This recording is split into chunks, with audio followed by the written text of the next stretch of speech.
it's okay to say, like, I've earned this. I've worked hard for this. I am great at what I do. I bring value. Like, I should be proud. Welcome to the Game of Her Own podcast, a free resource for women who work in the sports and entertainment industry. Each week, we get real and talk about the things that hold us back and how we can overcome them and keep climbing to the top. And the top is however you define it. We talk about the highs, the lows, and everything in between. Consider this podcast your secret weapon. You will learn from the best in the business and be able to take immediate action with all of the advice that you hear. I'm your host, Jahaan Blake, a leadership development coach and consultant. I've worked in sports for 20 years. 15 of those years were spent working for the Red Sox, Dodgers, and the Cubs. After 15 years of working in the front office, I took a leap of faith and I started my own business. Friends, as a Black woman in sports, I know that the industry can take a toll on your confidence and sometimes leave you feeling defeated. Join me each week so I can support you on your journey. I promise you, each week you will feel stronger and more confident than the week before. So let's get started with this week's episode. Y'all, I'm not gonna lie, I am so glad we are back. I missed you. I missed making these episodes for you. I recorded this at the end of July, and I honestly was like, okay, let's just release it now and forget that I said it was summer break because it's that good. But I stuck to my boundaries and I set them for myself so I could have a summer break, if you will. I'm doing air quotes because I'm still working. I'm glad I listened to myself because my body needs it. My brain needs it. It's always good to take a break. But you were in for a treat today. I got to sit down with a game changer. I'm not exaggerating here. She's a game changer, role model, like 100% absolute powerhouse. And Doepner is the Senior Director of DEI for the Minnesota Vikings. Listen to this. At age 40, Anne reinvented herself, transitioning from football operations to diversity, equity, and inclusion. Not only did she create a new position within her organization, you know that I love this, but she also became not just the first DEI role within her organization, but across all NFL teams. Listen in as we dive in and talk about topics like the importance of creating psychological safety for underrepresented groups, why it's essential to put people into positions to shine, even if they don't believe they're ready yet, why organizations value and promote leaders who prioritize their employees' needs. And most importantly, why it's key to foster a culture that celebrates individuality rather than conformity. All right, Game of Our Own listeners, we're back. Let's do this. All right. Well, Anne, welcome to the Game of Her Own podcast. I'm so happy you're here.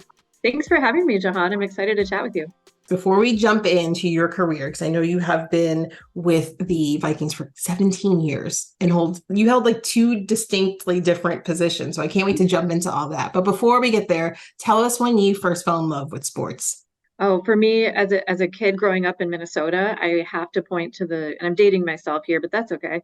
I have to point to the 1987 and 1991 Minnesota Twins World Championship years. Oh. So I was fortunate as a kid. I really feel like it was extra special that I was the ages I was when the Twins won the World Series those two times. I was 8 and 12. And so just such impactful childhood years to have something that special hit. I remember watching Kirby Puckett's, walk-off home run in Game 6 in 91 in the 11th inning and just screaming on my couch. And I think I had the bug early on, maybe as a result. I mean, it's rare for a community to celebrate a championship at the highest level, right? Unless you're like in Boston or some of these places that have been really lucky. But here in Minnesota, we haven't had much. And so that I think really got me into it.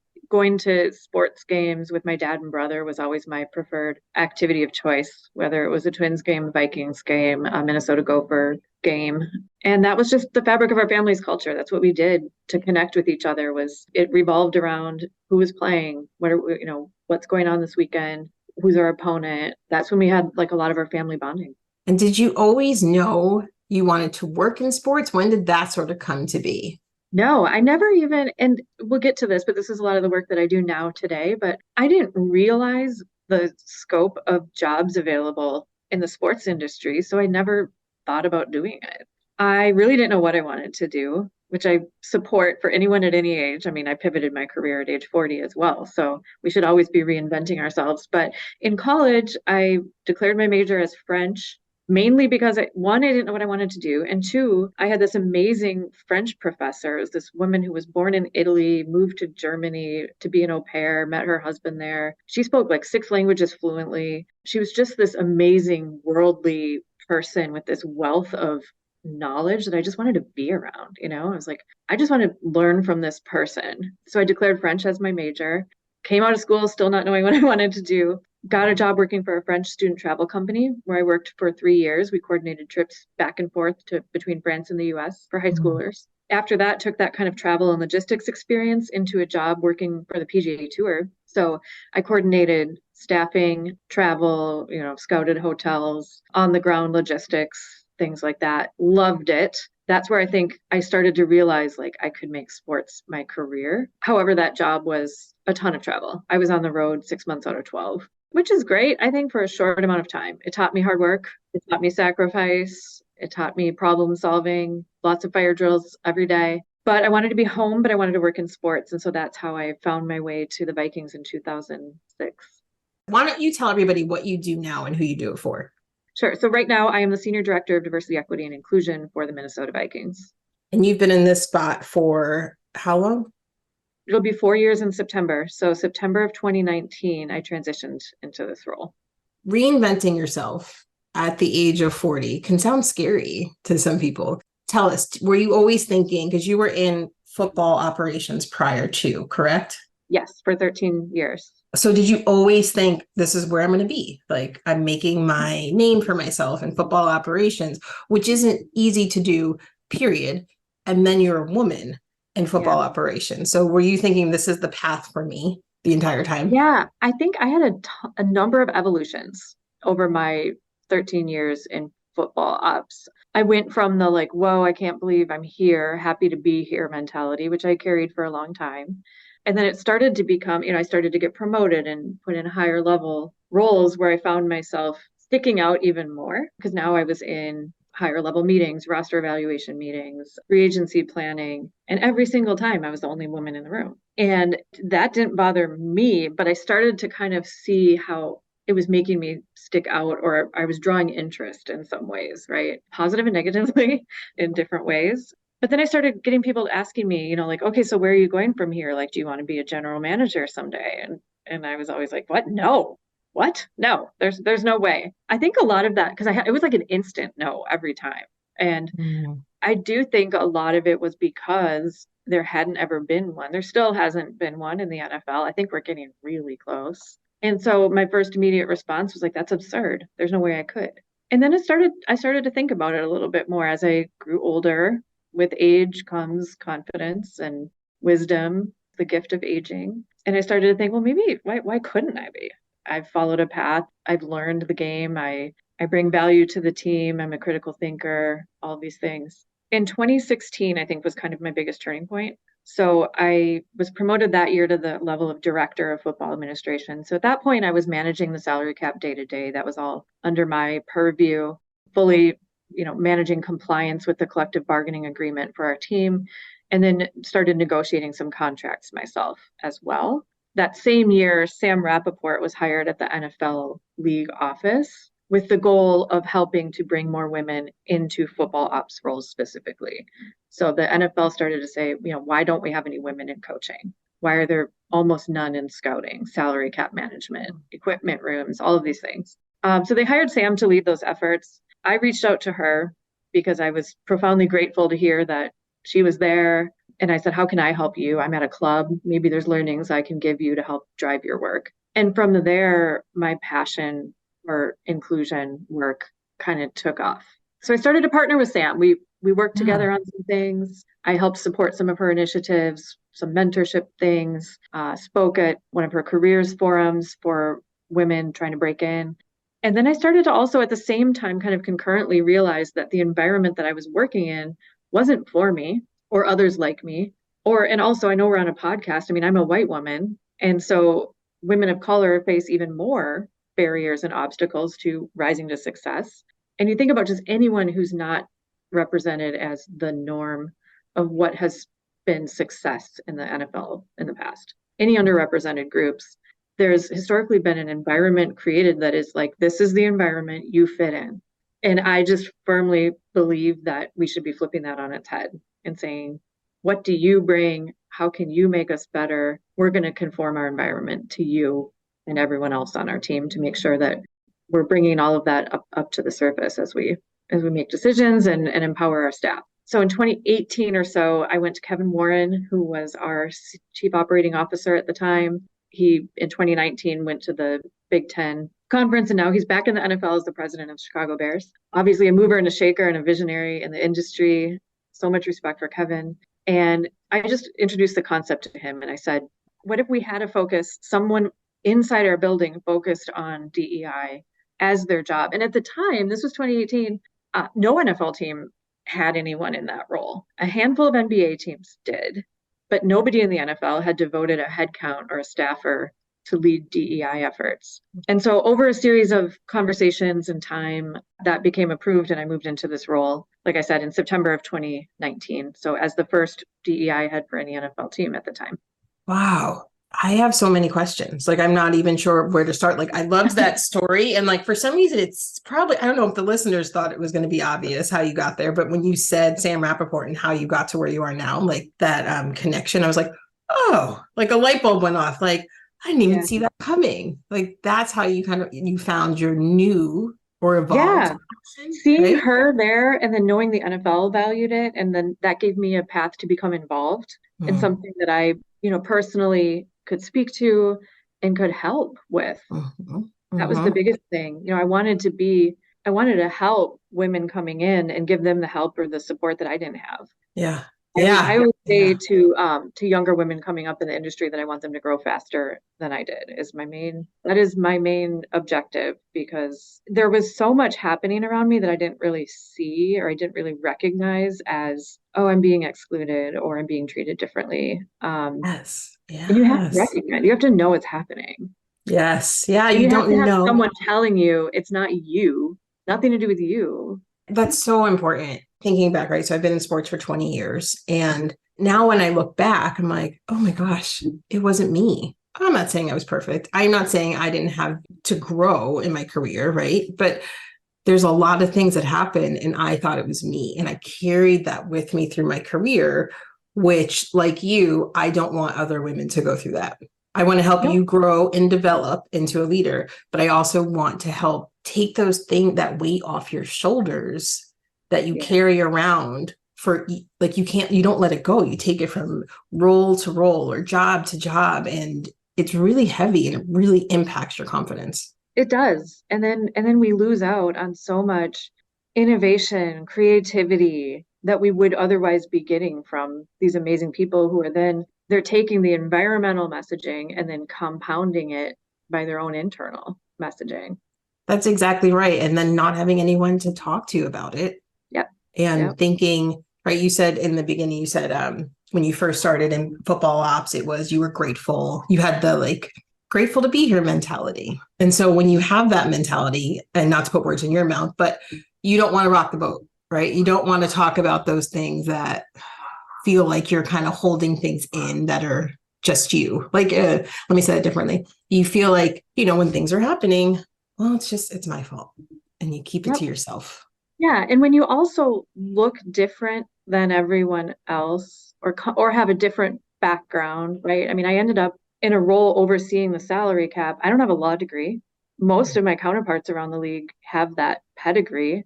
I continue to tell myself, I don't, these messages of how did I get here? Do I really deserve to be doing this work? I just have a French degree from a liberal arts college in the middle of Minnesota.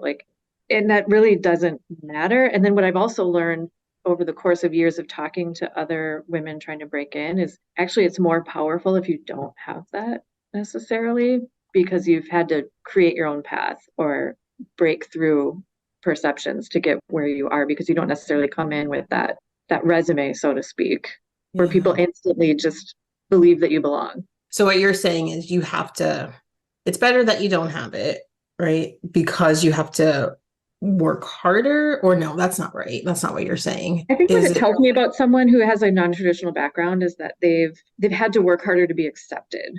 We like to label people as humans and have them fit into this box of like what makes sense to us. And Yeah. someone who doesn't necessarily make sense, that can be harder for people to see their potential or support them or promote them. Yeah. But it doesn't mean that they're not uniquely qualified. So tell me this. You said we should fit our environment around people and who they are and what they bring to the table. Tell me if I'm wrong, but that's gonna be hard to do. I love that, but that's a lot of work for you, correct? It is a lot of work, yeah, and it's also just never ending. It's not like you get to a result or a finish line. Mhm. I view it as just an ongoing process and just ongoing awareness of maybe are there obstacles we have in place that are limiting a certain group of people from being able to succeed? Let's take a look at that. So you can determine that in various ways. Just making sure that you don't promote a culture of conformity, I think is also just the main focus. So some ways you can do that, creating psychological safety for people to share ideas, particularly underrepresented groups who may feel just less inclined to put themselves out there because it's sometimes easier to just going back to I'm grateful to be here. Sometimes it's easier to just kind of continue to just be there, not rock the boat, not make any waves, but then you're also not adding anything because you're just trying to maintain that level, and like just I just want to keep my seat at the table. But what leaders can do is just like really lean into making sure they're intentional about reaching out to anyone who may be underrepresented on their staff, validating their ideas, giving them, empowering them to lead and show up and be recognized. And so that's I think how you just avoid the culture of conformity, and then you just start to allow more of an open flow of ideas and contributions from your staff because they know even if they raise an idea and you don't agree with it, if they feel heard, at least they're Mhm. going to continue to bring more ideas. We all know we can't have our boss approve every single thing that we bring and want to do. There's going to be times when there's a limit of resources, or we don't have, this doesn't fit with our strategic plan or whatever it might be. But it doesn't mean that you shouldn't keep raising them. It doesn't mean it was a bad idea. But what I've seen in the past, like in that culture of conformity, is like you either agree with what's being set forward or you just don't say anything. And to me, Yeah. that's not it. Yeah, yeah, I agree. And I wonder, and speaking of like creating psychological safety, and then you have leaders who need to do this, right? Yeah. You can show them how, and the Vikings are very lucky to have you. But what about leaders who are listening who are like, I don't know how to talk to an underrepresented, someone who's underrepresented on my team Mhm. without saying, I want to talk to you because you're underrepresented. Like they don't want to mess it up. There's a lot of fear there. I think that's created in our society about like just saying the wrong thing and then just getting fired for it, right? And like being Yeah. canceled. And so you don't want to say the wrong thing. So I guess my question to you is like, what would you say to them? Yes, you're exactly right. You don't want to come across as, you don't want to be performative or look like you're just trying to check the box or viewing a person as a number and Yeah. saying, I'm only having this conversation with you because, you're a Black woman who is underrepresented on our staff. Like, I'll give an example. I think examples and storytelling is really powerful for these kind of things because then I think people can take inspiration from that and apply it to what their environment or their Yeah. situation might be. Ways that I see this happen are a lot more subtle. One example really recently that I can share. So earlier this week, we held a virtual women's football ops summit. And so this event was aimed at providing women and non-binary individuals who either have recently or are about to graduate from college and are pursuing a sports career to get access to people inside of our football ops front office and get some, build their networks and get learnings and advice. So we had everyone, our head coach, our general manager, all the way down in our football operation, spent time Monday morning getting on this virtual event. It was selective. We had 200 applicants. We selected 45, which I love to see because it's like, wow, there are amazingly qualified women pursuing careers in sports. They were all qualified. It wasn't just like 200, like they Yeah. don't fit any of, no, they were Yeah. qualified. Like it's exciting. But we had our first panel of the day. We had a young woman who just joined us last month as a scouting associate, a young Black woman. She has fought tooth and nail to get to this position where she is today. Her resume, you want to talk about being overqualified, like she's way overqualified. She has held just about every position within any sport that you can think of, but NFL scouting is what she wants. And she joined us last summer as a fellow for a week. So she had a week to make an impression on our staff, build relationships, show what she could do.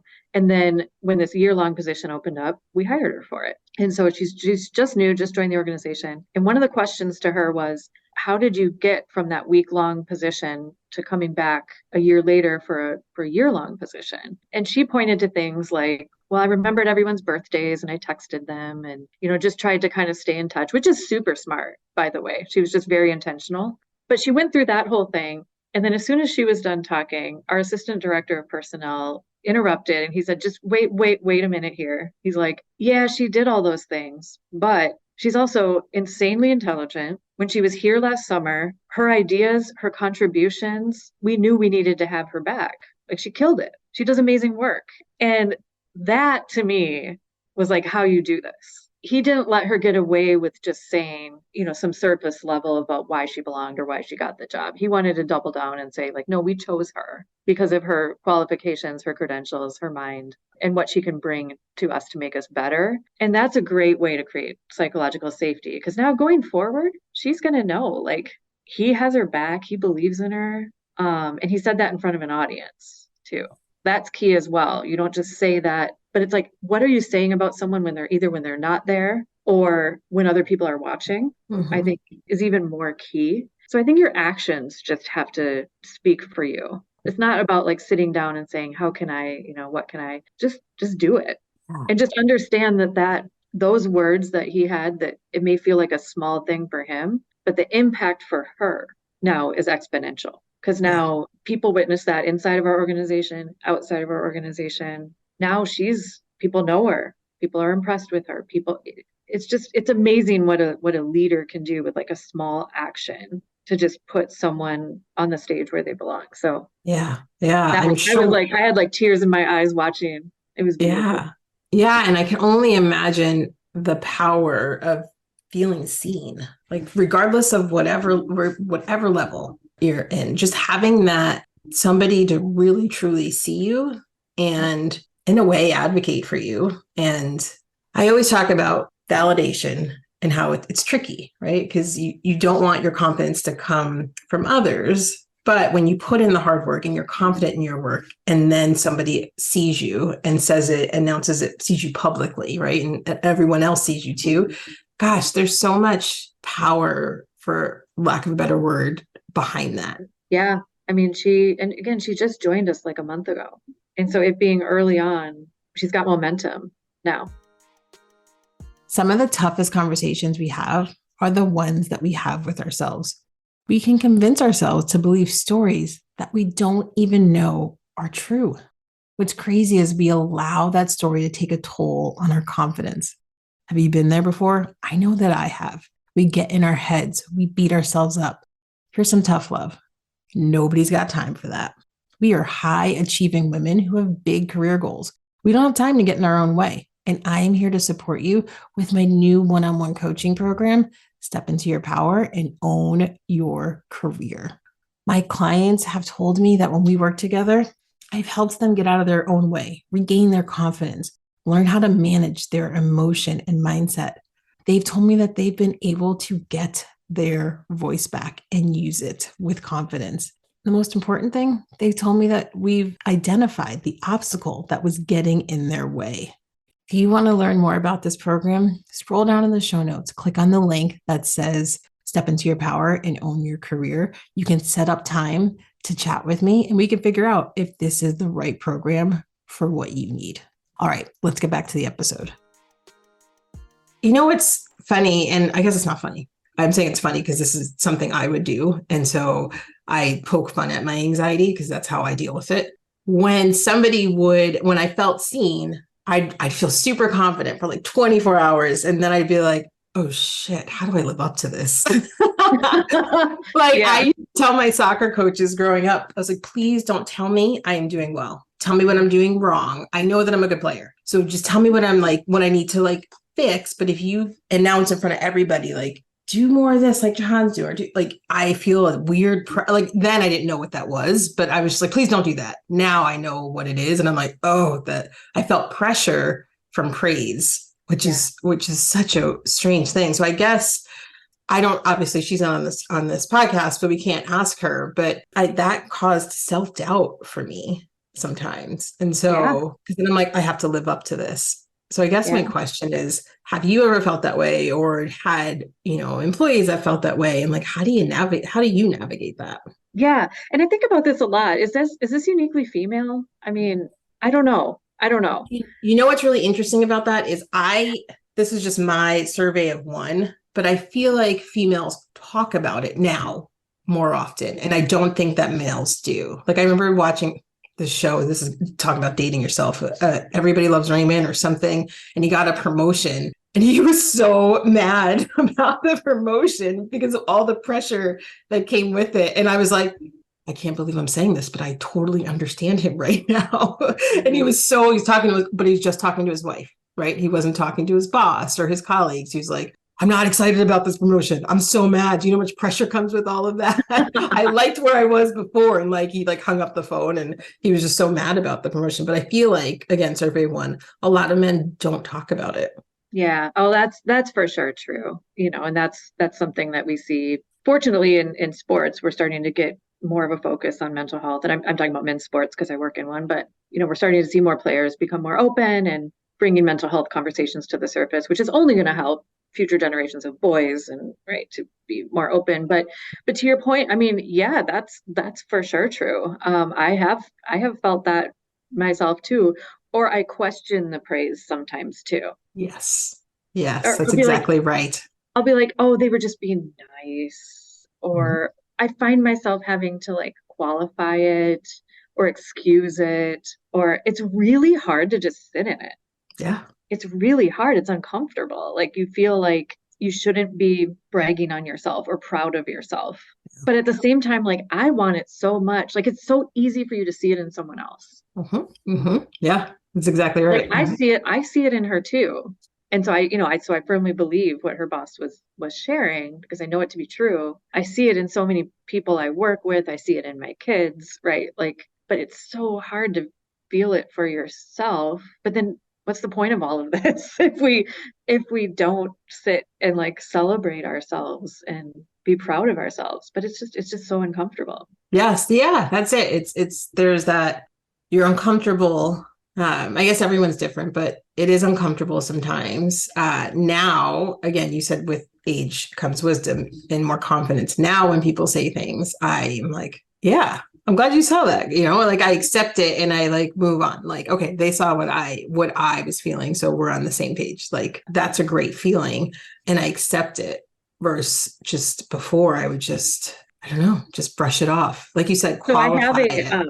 I have a tattoo. They won't be able to see it, or obviously on the podcast, but on my right inside forearm, I have tattooed, "I deserve this." The reason I got this tattoo, and it was 4 years ago, probably almost to the day, because I got this after the women's national team won the World Cup in 2019. And I'm sure we all remember like the ensuing amazing celebrations that team had. I know I was like all over all their Instagrams. I mean, they were partying. They were like, you talk about Yes. sitting in it. Like they did that. Yeah. Like they came back from France and were just like, yeah, we run the world. Like we're the best thing ever. And I remember watching their parades and all their like pool parties. And at one point, Megan Rapinoe was holding the trophy and she was on like a parade float and someone put a mic in front of her and she just was like, I deserve this.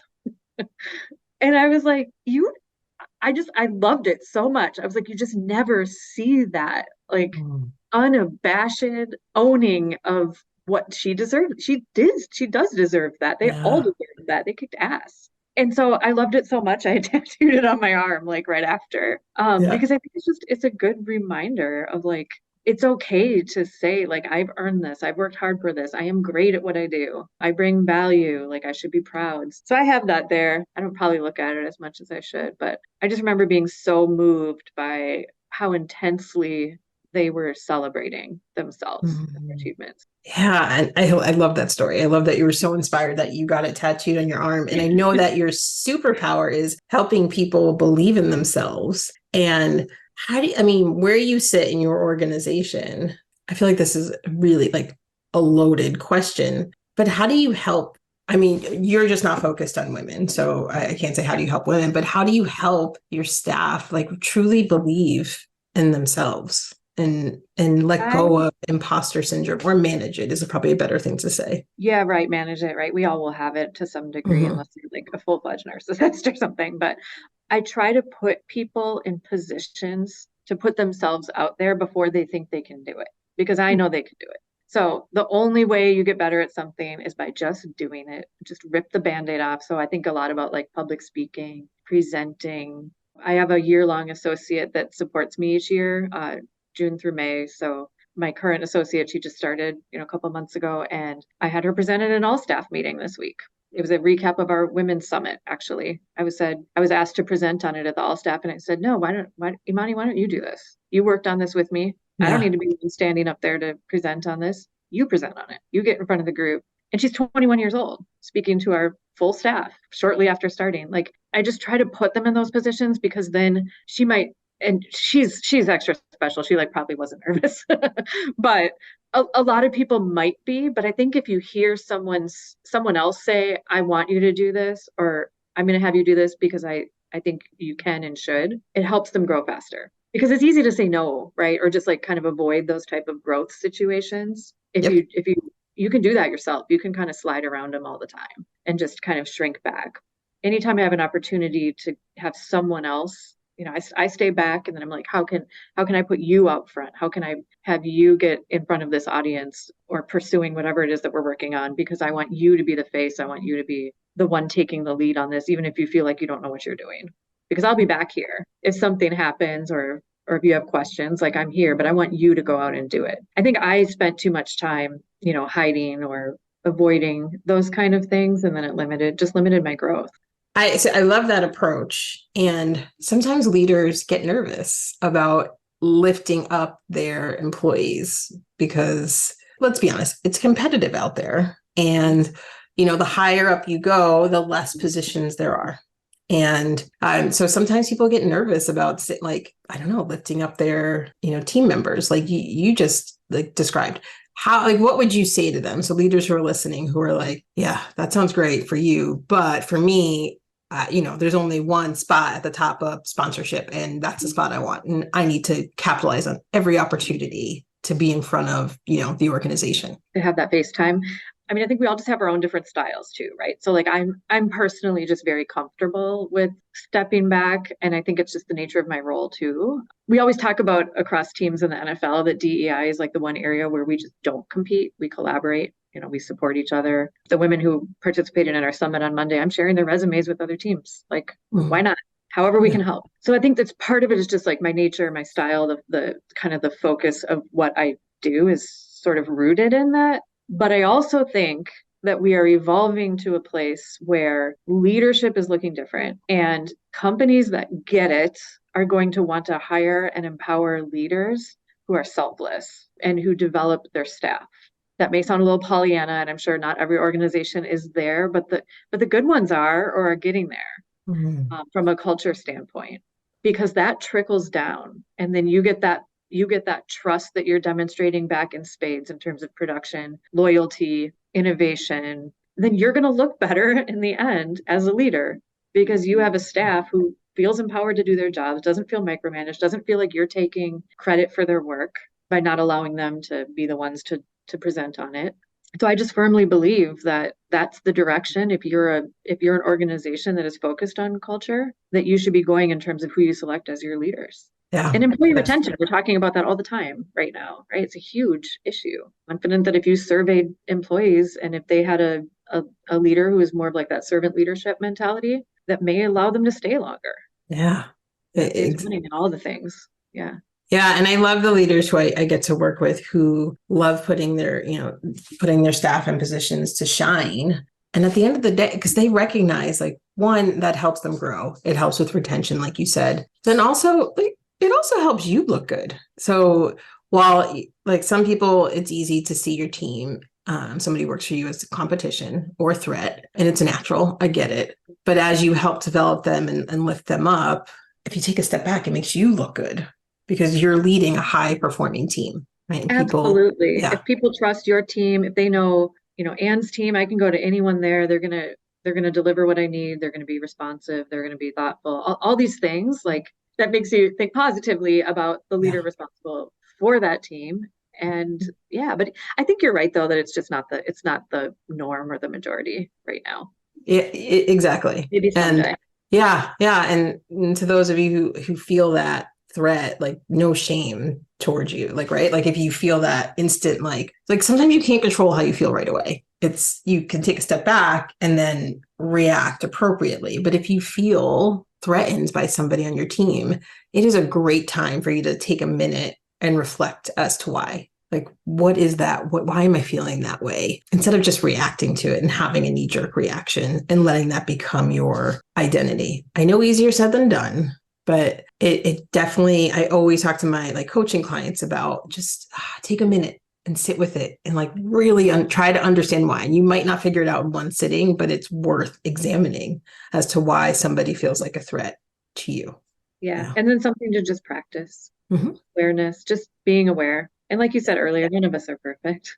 I think as long as we're all just sort of striving to improve, that's all we can do. Yeah, that's exactly right. No, I mean, we are not perfect. I am like definitely not perfect, but I am Oh yeah. so okay and comfortable with that I now. am a hot mess. Like that's how I describe myself regularly.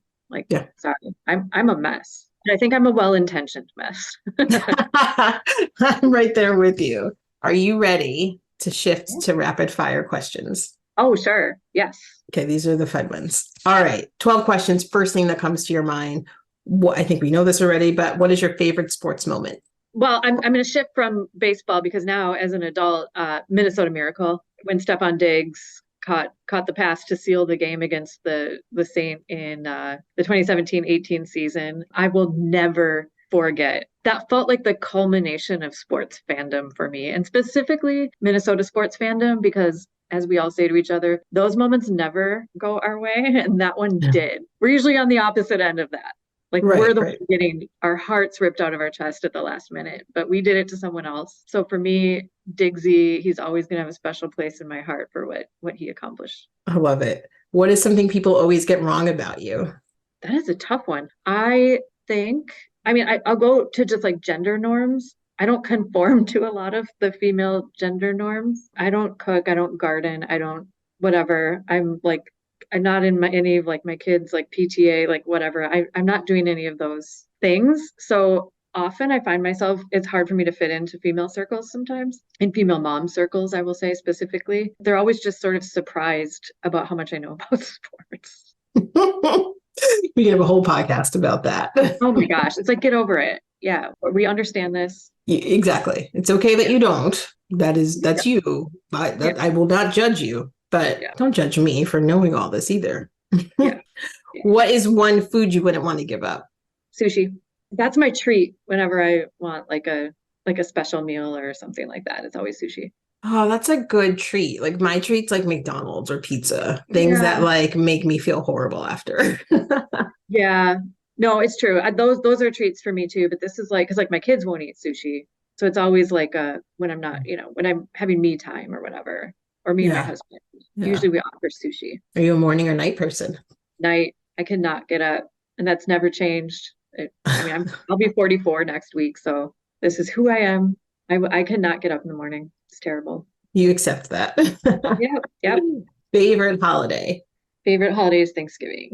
Are you Again, the football focus doesn't hurt. I also love that it's just like low key, low pressure. Nobody's bringing gifts. Nobody's like, some other Hmm. holidays come with some of those pressures and expectations, and it just causes stress. I'm like, we just eat, drink wine, watch football. It's Yeah. perfect. Yeah, great, easy day. Easy. Dog or cat person? Cat, cat at my Oh, core. oh, We have a dog and a cat. We have one of each right now. But if it was just me, like I was living alone, right, I would for sure just have a cat. I love mm. cats. I'm terrified of cats, like literally terrified. Yeah, I mean, I get it. They're weird. They're kind of creepy. They don't care about us.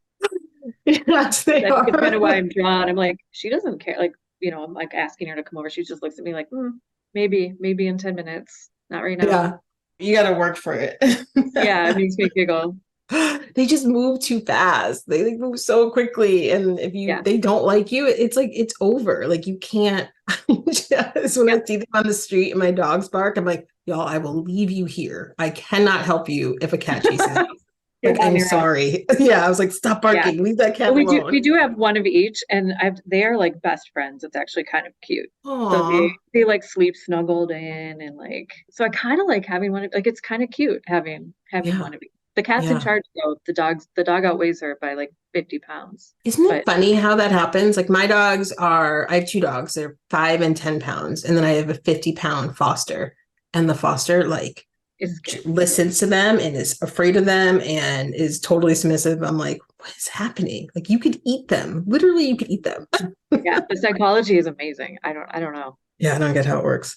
Okay, what products would you seriously stockpile if you found out they weren't going to sell it anymore? Oh my gosh. I mean, I'm drinking a Caribou coffee right now, which is not an ad, but I can't live without Caribou. I have Caribou every single day, whether it's at work or I buy it on my own. So probably that. All right. Like I go to bed thinking about my morning coffee. It helps me fall asleep. That's amazing. What's your favorite app? My favorite app as I look at my phone is right now, I mean, it's probably Slack because, and I don't use Slack for work. I use it for personal. So I have there's a group of seven of us and we have a Slack, my friends, and we have a Slack group like thread, like a set of threads, and that's how we talk to each other. And so I'm on Slack all day every day with my six other friends. And we actually are, the group of us have been doing what we call mom camp for the last 7 years. So mom camp starts next week on my birthday this year. And mom camp is just, we go to my friend's cabin for a week, but we call it mom camp. We've branded it. We have merch. The That whole is point of mom amazing. camp is we are all moms, but like when we're at mom camp, we're not. Yeah. So like nobody does anything.